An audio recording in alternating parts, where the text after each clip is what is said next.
اس وقت بھی مکہ مکرمہ کے اندر حضرت عثمان ایک مشہور آدمی تھے، اور ان کی جو دو مشہور باتیں جس کی وجہ سے وہ مشہور ہوئے، ایک ان کی تجارت اور ایک ان کی سخاوت تھی۔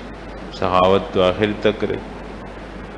اسلام انہوں نے قبول کیا بالکل ابتدا کے اندر، یعنی 10 آدمیوں کی گنتی، شروع کے 10 آدمی جب ہم گنتے ہیں اسلام کے بالکل شروع میں، تو ان میں حضرت عثمان کا نام ہے۔ پھر رسول اللہ صلی اللہ علیہ وسلم کے دور میں تمام جگہوں میں یہ شریک ہوئے ہیں، خاص طور پر مالی طور پر انہوں نے بہت کام کیا۔ اور پھر حضرت ابو بکر رضی اللہ تعالیٰ عنہ کے دور میں بھی بہت کام کیا، ان کے خاص مشیر کی حیثیت سے رہے۔ پھر حضرت فاروق عمر رضی اللہ تعالیٰ عنہ کے دور میں تو بالکل ان کے ایک نائب اور معاون کی حیثیت سے رہے۔ تو یہ پوری زندگی ان کس طرح گزر گئی، یہ ان کی زندگی مختصراً میں بیان کر چکا ہوں، اس لیے میں تفصیل میں نہیں جا رہا ہوں، صرف بات کو مسلسل کرنے کے لیے بات میں نے بیان کی۔ حضرت عثمان رضی اللہ تعالیٰ عنہ کی خلافت 11 سال 11 ماہ 14 دن، 11 سال 11 ماہ 14 دن، تقریباً 12 سال بنتے ہیں، کچھ دن کم۔ حضرت عثمان رضی اللہ تعالیٰ عنہ کی بیعت خلافت ہوئی، یعنی وہ خلیفہ منتخب کیسے ہوئے، اور پھر خلیفہ منتخب ہونے کے بعد ان کے دور میں کیا ہوا، اسلام کے لیے ان کے کیا کارنامے ہیں، یہ 2 باتیں۔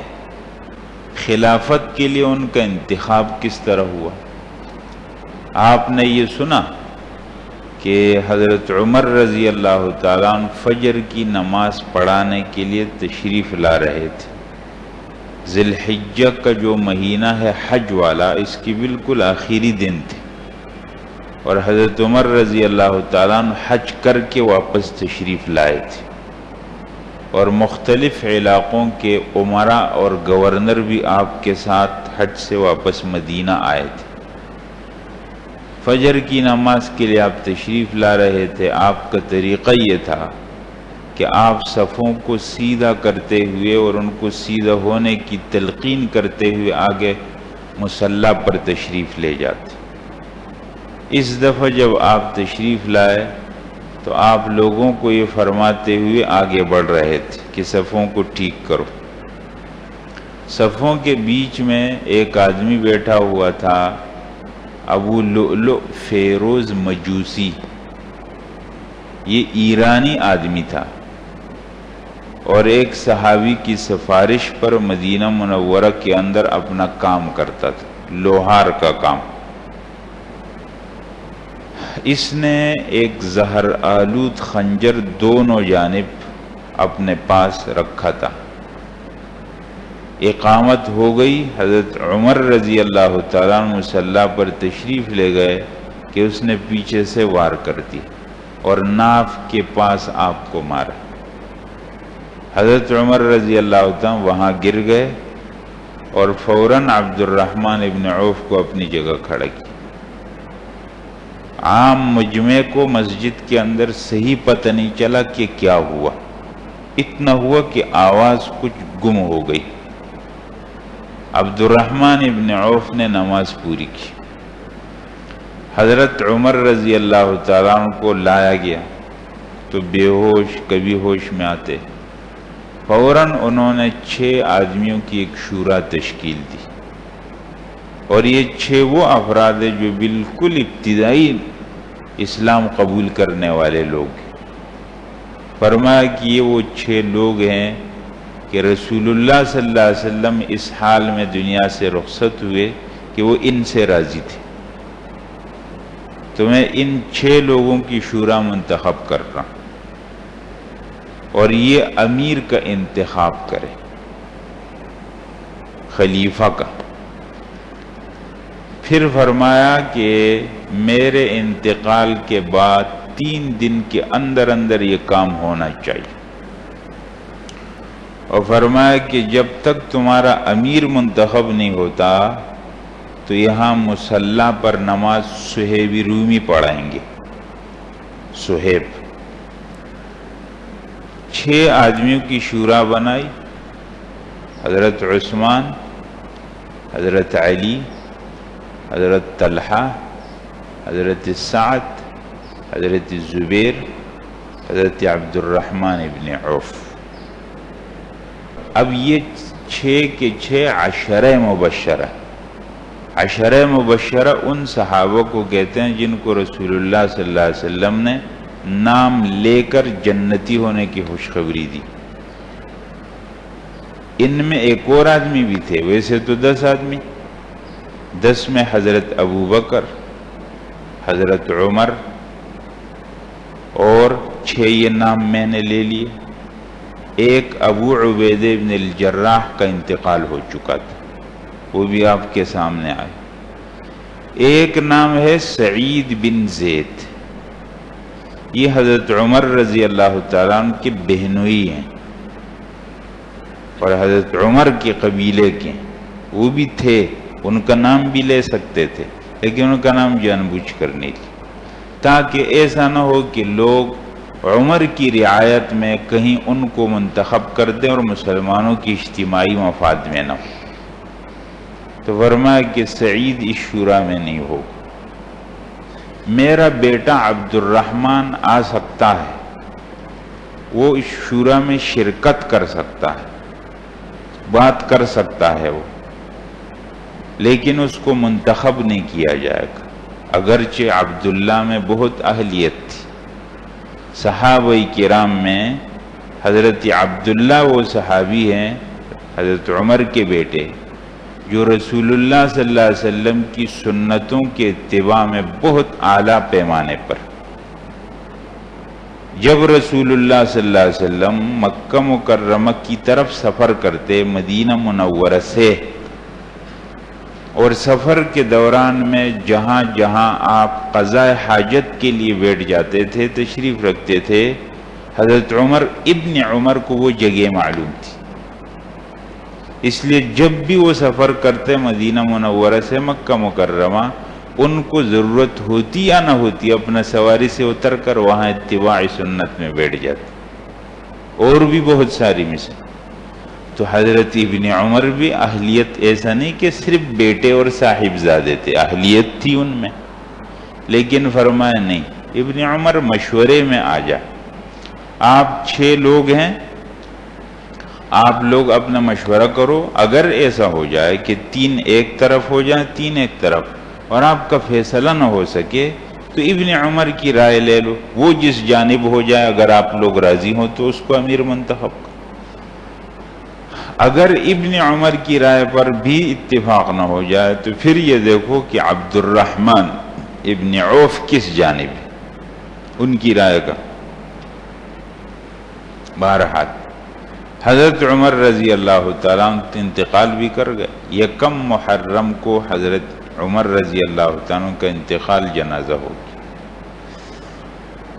ان 6 آدمیوں کی شورا بنا دی گئی اور فرمایا کہ بیٹھ جاؤ اور 3 دن میں یہ بات طے کرنی. یہ بیٹھ گئے. جب بیٹھ گئے تو عبد الرحمن ابن عوف نے کہا کہ یہ 6 آدمی ہیں، ان میں کون اپنا اختیار کس کو دیتا ہے؟ تو ان میں 3 نے اپنے اختیار 3 کو دے دیے، تو 6 سے 3 بن گئے.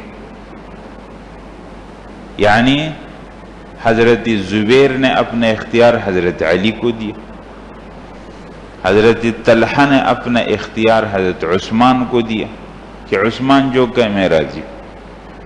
زبیر نے کہا جو علی کہے میں راضی. سعد نے کہا جو عبد الرحمن کہے میں راضی. تو 6 آدمیوں سے 3 آدمی. اب عبد الرحمن ابن عوف نے ان کی رائے لی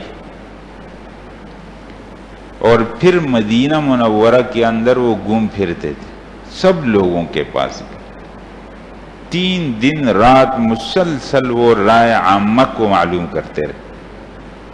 وہ مسلمان لوگوں سے، مسلمان خواتین تک انہوں نے پوچھا کہ کس کو خلیفہ ہونا چاہیے.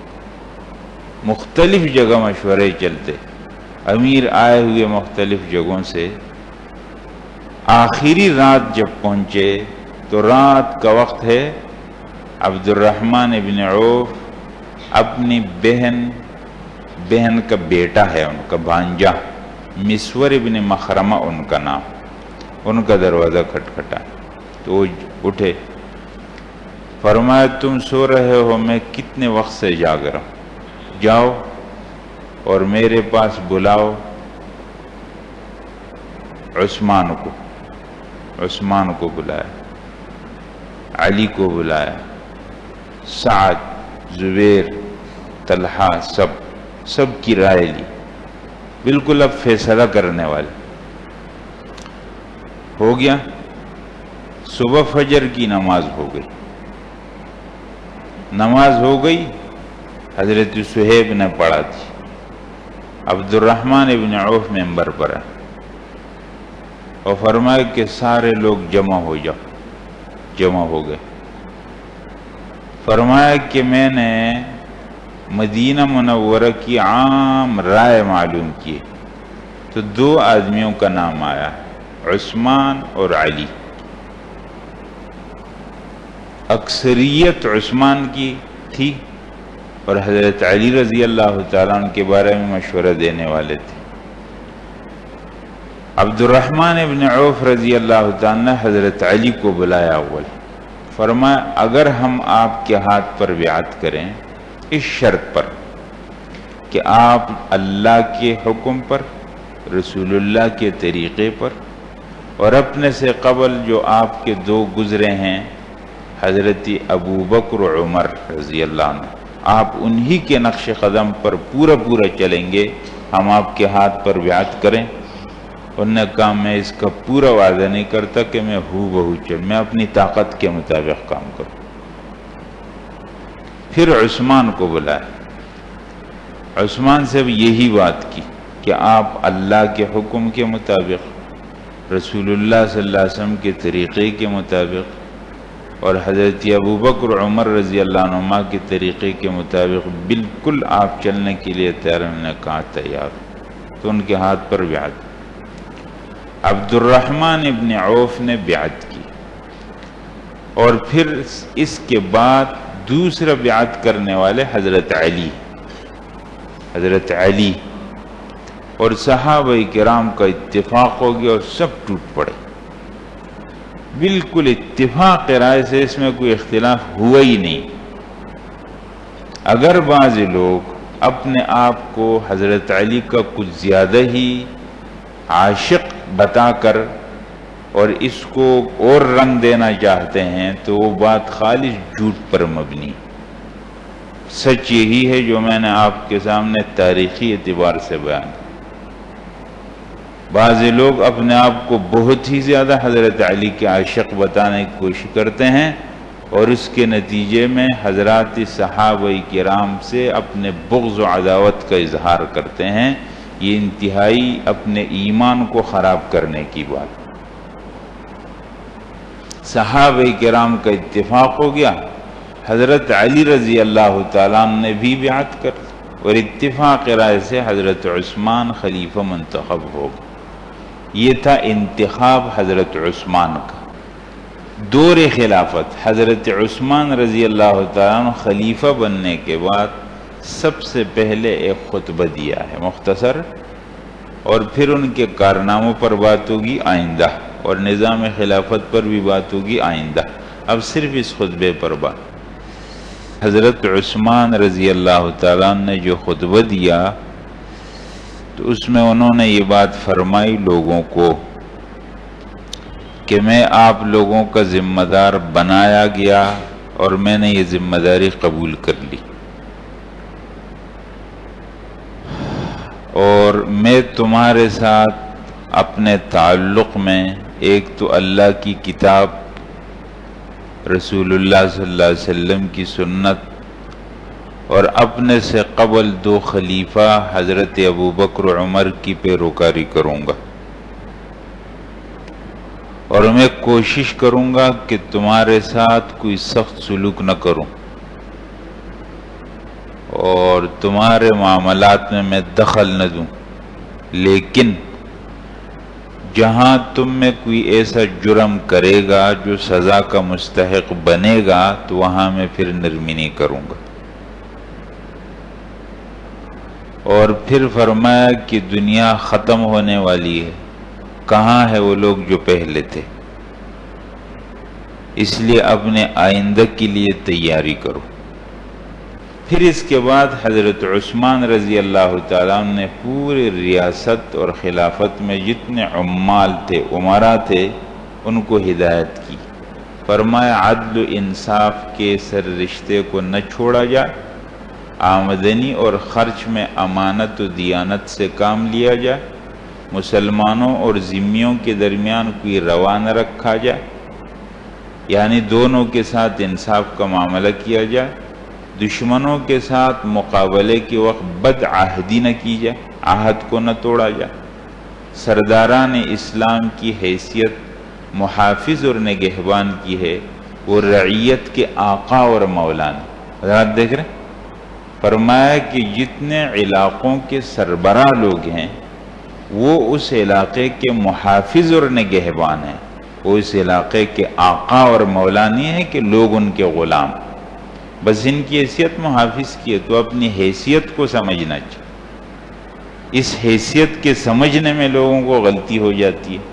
جو حکمران بنتا ہے وہ اپنے آپ کو لوگوں کا آقا سمجھ لیتا ہے، حالانکہ وہ خالص ایک محافظ اور نگہبان۔ یہ بات ہوگی انشاءاللہ۔ آئندہ پھر بات ہوگی حضرت عثمان رضی اللہ تعالیٰ کا پورا دور۔ الحمدللہ رب العالمین الرحمن الرحیم مالک اللہم لک الحمد حمدا کثیرا طیبا مبارکا فی اللہم صلی علی سیدنا مولانا محمد وبارک وسلم۔ بہت سے حضرات بیمار ہیں، دعاؤں کے لیے کہا ہے، آپ سب حضرات دعا فرمائے، اللہ تعالیٰ ان کو شفا نصیب فرمائے۔ بہت سے پریشان ہیں، اللہ تمام کی پریشانیاں دور فرمائے، اللہ سب کی جائز حاجتیں پوری فرمائے۔ پوری امت کی حالت پر اللہ تعالیٰ رحم فرمائے، ہمارے ملک اور شہر کے حالت پر اللہ تعالیٰ رحم فرمائے، ہر قسم کا امن اطمینان اللہ نصیب فرمائے، ہر قسم کے شر فساد اور فتنے سے اللہ تعالیٰ سب کی حفاظت فرمائے۔ ربنا آتنا فی الدنیا حسنہ وفی الآخرۃ حسنہ وقنا عذاب النار۔ سبحان ربک رب العزۃ عما یصفون، سلام علی المرسلین۔